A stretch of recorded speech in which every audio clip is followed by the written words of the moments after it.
தனுசு ராசிக்காரர்களுக்கு இன்றைய நாள் ஆற்றல் மிக்கதாகவும் உற்சாகமானதாகவும் இருக்கும். பணியிடத்தில் உங்கள் நம்பிக்கையும் புதிய யோசனைகளும் மேலதிகாரிகளின் பாராட்டை பெற்றுத்தரும். கல்வி, ஆன்மீகம் அல்லது பயணத்துறைகளில் ஈடுபடுபவர்களுக்கு இது சிறந்த நாளாக இருக்கும். வணிகர்களுக்கு புதிய வாய்ப்புகள் மூலம் லாபம் உயரலாம், ஆனால் ஒப்பந்தங்களில் கவனம் தேவை.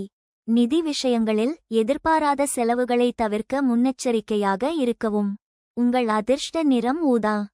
காதல் வாழ்க்கையில் துணையுடன் உற்சாகமான தருணங்கள் இருக்கும். உங்கள் நகைச்சுவை உணர்வு உறவை மேலும் இனிமையாக்கும்.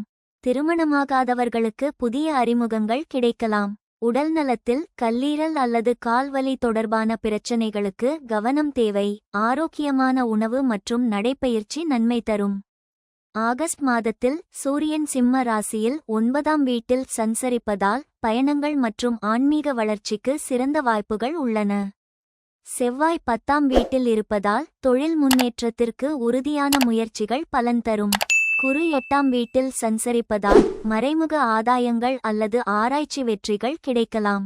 இந்த சாதகமான நிலை ஆகஸ்ட் 30 வரை தொடரும், பின்னர் சுக்கிரனின் மாற்றத்தால் சிறு தடைகள் ஏற்படலாம். பரிகாரமாக வியாழக்கிழமைகளில் விஷ்ணு கோயிலில் துளசி மாலை அணிவித்து ஏழைகளுக்கு மஞ்சள் உணவு தானம் செய்வது நல்ல பலனை தரும். மகர ராசிக்காரர்களுக்கு இன்றைய நாள் ஒழுக்கமானதாகவும் முன்னேற்றம் தருவதாகவும் இருக்கும். பணியிடத்தில் உங்கள் கடின உழைப்பும் அர்ப்பணிப்பும் மேலதிகாரிகளின் பாராட்டை பெற்றுத்தரும். நிர்வாகம், திட்டமிடல் அல்லது நீண்டகால இலக்குகளை அடைவதற்கு இது சிறந்த நாளாக இருக்கும். வணிகர்களுக்கு புதிய ஒப்பந்தங்கள் அல்லது கூட்டாண்மைகள் மூலம் லாபம் உயரலாம், ஆனால் ஆவணங்களை கவனமாக பரிசீலிக்கவும். நிதி விஷயங்களில் பழைய கடன்களை அடைப்பதற்கு வாய்ப்பு உள்ளது. புதிய முதலீடுகளுக்கு முன் ஆலோசனை பெறவும். உங்கள் அதிர்ஷ்ட நிறம் கருப்பு. காதல் வாழ்க்கையில் துணையுடன் பொறுமையாகவும் நேர்மையாகவும் பேசுவது உறவை வலுப்படுத்தும். திருமணமாகாதவர்களுக்கு புதிய உறவு தொடங்குவதற்கு சாதகமான நாள். உடல்நலத்தில் மூட்டு வலி அல்லது மன அழுத்தத்திற்கு கவனம் தேவை. யோகா அல்லது மென்மையான உடற்பயிற்சி நன்மை தரும். ஆகஸ்ட் மாதத்தில் சூரியன் சிம்ம ராசியில் 8ஆம் வீட்டில் சஞ்சரிப்பதால் மறைமுக ஆதாயங்கள் அல்லது ஆராய்ச்சி வெற்றிகள் கிடைக்கலாம்.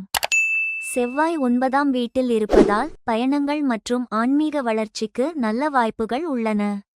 குரு 7ஆம் வீட்டில் சஞ்சரிப்பதால் கூட்டாண்மைகள் மற்றும் திருமண வாழ்க்கையில் முன்னேற்றம் உண்டு.